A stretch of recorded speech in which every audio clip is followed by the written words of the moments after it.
Alright, good news is I got a fucking 512 gigabyte SD card. Let's go. Shout out to the dude who tried to DM me flirting and then made a very tasteless Arby's loose pussy joke that he did not need to make. And then to apologize, he sent me $40 so I can get this SD card. Now I can go back to being awesome and making my own pussy jokes on the internet. No Arby's though. High quality material over here. The downside is I somehow have a sore fucking throat. I don't, there's like three potentials on why, so I can't be as chatty. But I will get to the good part. I like it when you can kind of tell when a man's peacocking, when a man's trying to get your attention. Like, for example, I was walking around at night the other day. I was a little tipsy. I went to go see my buddy at his job. He gave me a free drink, and I was like, you know what, let's just wander for a little bit. Let's not go home right away. Let's see what life has to offer us. And then what did I see? But like, I saw multiple things. I saw ass, ass, ass, a fight, another impending fight, more ass, a girl with her ass out about to fight this one nigga who was chasing her in a car. That was kind of scary. And then I got hit on by this one guy in specific, this like young Indian man.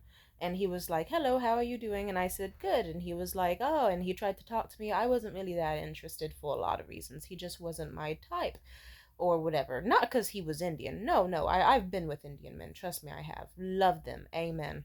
He just wasn't the most physically attractive individual, and then even more so, he looked worse after he left a sweaty fucking nightclub. Like, he was just drenched head to toe in sweat, and I think he had braces, and like, It's like he wasn't really doing it for me, but he seemed sweet enough, and he knew exactly what to do.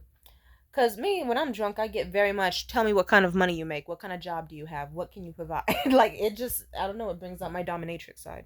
But he knew what to do, and he was a lot more subtle than I was. I remember I asked, "So what do you do for work?" He said, "I work a good job in tech, yeah. I live over in Fremont. I make really good money in tech." And like he kept like there was a little glint in his eyes every time he said the words tech. And shit.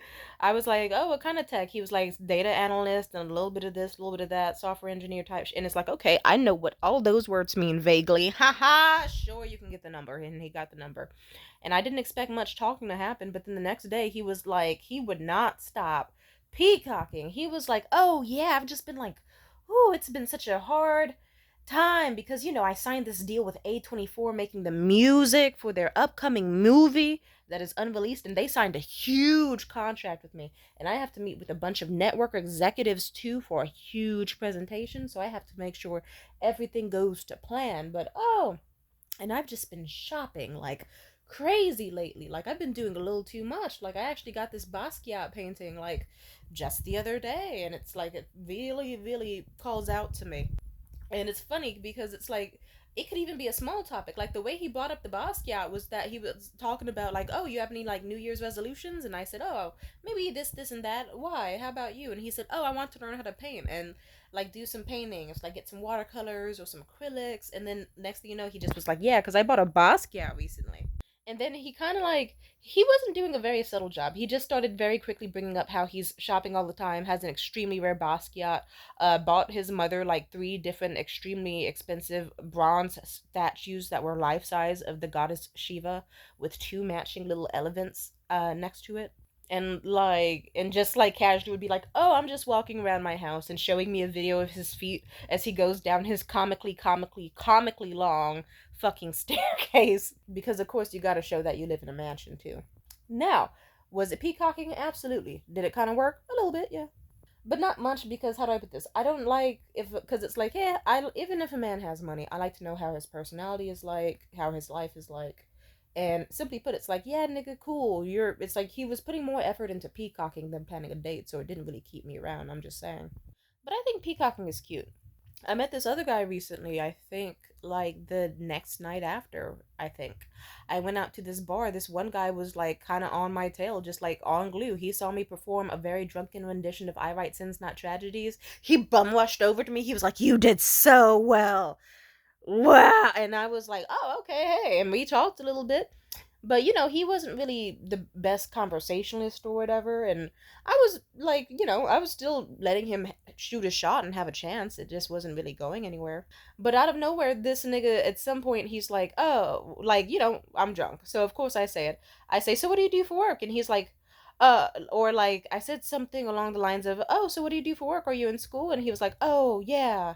I have a job as a cashier." But then he immediately followed it up with, "Because I'm working part-time to fund my degree for a really good high-paying job as a software engineer in STEM." It's like, "There we go.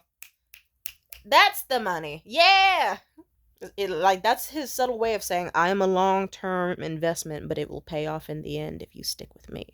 And I'm talking to this other guy, and or more like he's talking to me. He's a friendly dude. He just started, but men have a way of peacocking, especially the older men, that I always find extremely funny.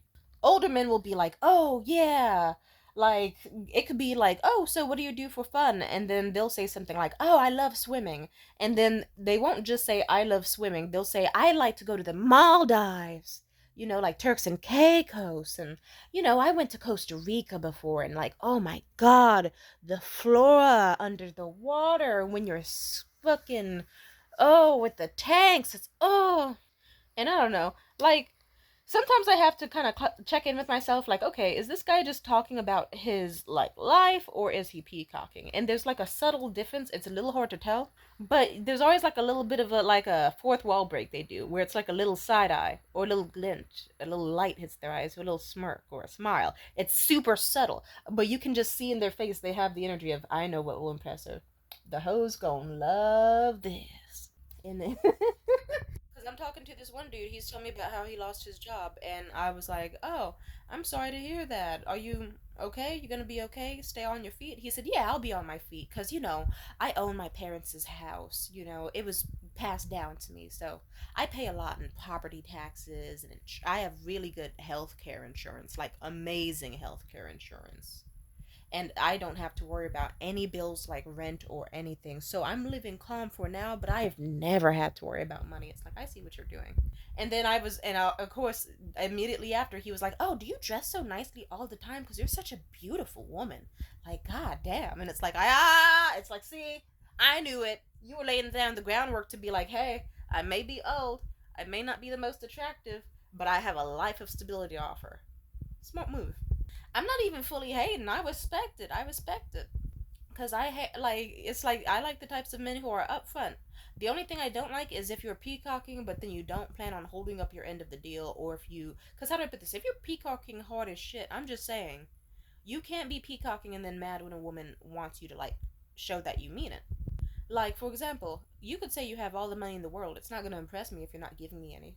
It's like, cool, you have money. I am happy for you. And then if you're like, wait, why won't you suck my dick over this? It's like, because you haven't. It's like, why would I? That's just like a thing. That's just something like, that's. Yeah. Like, if you're telling me about all your expensive diamonds, but you're not going to get me diamonds, why the fuck would I give a shit? It's like, good for you and your diamonds. Cool. Fuck am I supposed to do about that? I'm just saying. I remember that guy Alex I was with, and we ended things in like October or whatever. He was just like, he was peacocking hard as fuck, and I kind of knew that. His profile kind of gave like extremely arrogant wealthy man, because I'll put it to you like this: if you're the type of man who says on your profile, "I am a nice, funny, and smart individual," that just screams you have no friends. You probably have an attitude problem. You think you're funny, but you're really just awkward, and you want to be treated as if you're smart. Now, will I treat someone like all of those things? Yeah, sure, happily. And he was like, "Ooh, yeah. Have you ever been to the French Laundry? I could take you to the French Laundry. We could do that." Oh, yeah. And he was like, "I have all these exotic gemstones," and like, like it's kind of like when men peacock, it's they do it with their money or with their body. Like, trust me, I've even had niggas where it's like, if they didn't have money, if they'd be damn near like, "Whoops, I dropped my magnum condom for my massive dong. Oops. Oh damn, I can hardly fit it in my pocket from this 9-inch on soft throbber I've got." Like, I appreciate a man who's willing to show what they got, as long as they actually plan on delivering it. I swear to God, peacock, but deliver. Because the thing about Alex was he a peacocker? Yes, he wanted to be made to feel very, very special. He wanted to be treated like he was some all-knowing god or whatever, when he really was, like, for example, was he funny? Fuck no, he wasn't. He was trying to peacock his personality, and it failed, because we could see it's like, nigga, you are trying to peacock with dirty white feathers. Fuck that shit. Like, his version of funny was just making BBL jokes every 20 seconds about the most random people ever in the most random situations. Like, imagine you told a story about your friend or a celebrity, and then they said, imagine if they had a BBL, huh? Wouldn't that be BB he did the tongue flick too. I mean it in the middle of the fancy restaurant, but it's okay because he took me to a fancy restaurant, one of the hardest to get into in the fucking city. Amen. So it's like, okay, make your stupid fucking BBL jokes, and I'm gonna just laugh with my mouth full of that fucking delicious, amazing duck confit vinaigrette salad, and I'm gonna have a fucking blast. Was he smart? Debatable. He literally told me to my face, the Alex guy. I remember with this guy, he talked about himself most of the time, and then I have moments where sometimes I forget who the fuck I am, but then I remember. So luckily, this was me coming back into that era, and I said, "Hey, so do you have? Are you used to only talking during dates, or do you like to ask people about themselves on dates too?" And he said, "Yeah, if I'm interested in them, like like, come on, it's like what?" And he tried to make excuses and said some really snarky shit. And I remember I just was like, interesting. Suddenly I have to go to the bathroom. And I just walked to the bathroom and then hid there on my phone for like fucking 10 minutes or more. And by then he got the gist of, oh shit, I'm about to Like, he was not the smartest, he was not the funniest, but he was smart enough to be like, oh, she's never gonna fucking talk to me again if I don't put in any effort to show that I have like a caring, empathetic personality, even though I don't. Because was he kind? Fuck no, he wasn't. But you know what? When I sat back down, he was like, "Oh, hey, so I just realized I've been so rude. I haven't asked you a single thing about yourself this whole hour. Yeah, my bad." And he put in an effort. And he tried, and we had more fun. And also, I made him buy me more drinks. So, of fucking course he was. Oh, but I remember for him, he was a peacocker type, but it was good because he was the type to actually follow up on that shit. Like, we talked for about, like, several weeks, maybe a month, maybe even 2 months in advance before we actually met in person because he was traveling and shit. Another thing he peacocked with. But then, eventually, what happened with him is that he. Oh, yeah, I remember he was like, "Oh, I'm gonna be in New York for about like a few weeks or so because of family business out there that I have to handle. But I really want to see you soon." I said, "Oh my god, I love New York. I heard they have the most amazing like gemstone collections and like real gold and stuff out there too. Have you been to many of the jewelry shops, like the exotic ones?"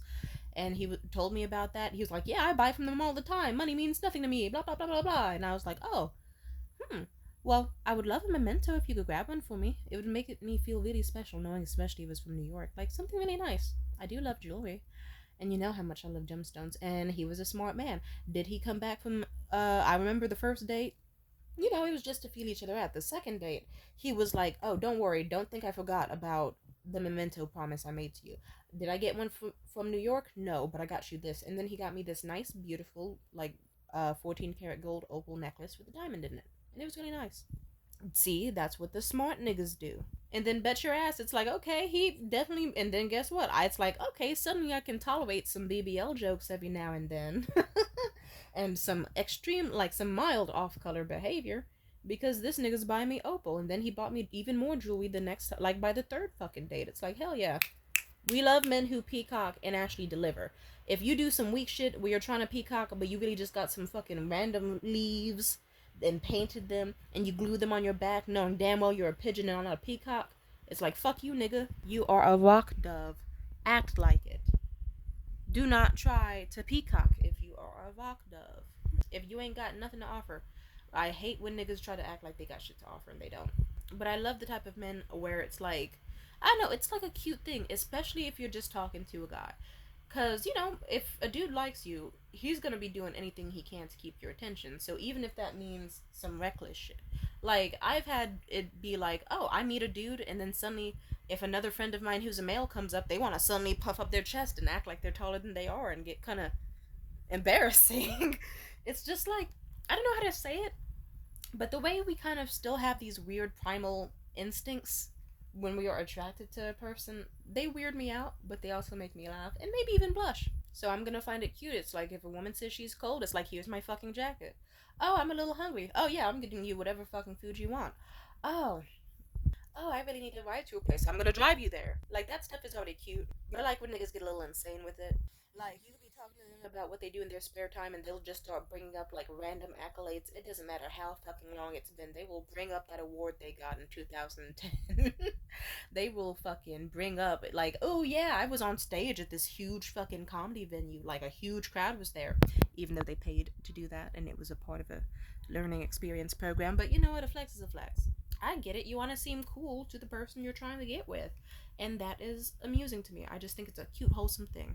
It's just like a man usually sees a cute girl and he's like, oh boy, I better hype myself up so that she wants to stick around. And if it's like that's something, it's just so fucking cute.